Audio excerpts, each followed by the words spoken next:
আইনের শাসন যেন নিশ্চিত থাকে। কোনো গরিব মানুষ যদি কোনো অন্যায়ের শিকার হয় সে যেন আদালতে গিয়ে ন্যায় বিচার পায়।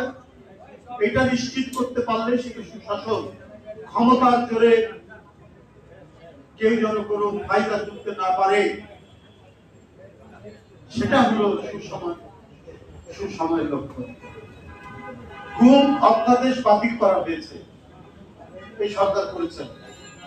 জনগণ প্রত্যাশা করে গুম অধ্যাদেশ বাতিল হয়েছে, কিন্তু নিশ্চয়ই এই গুম অধ্যাদেশের প্রতি অনেক ফাঁকফোকর আছে, অনেক ল্যাপসেস আছে, ঘাটতি আছে।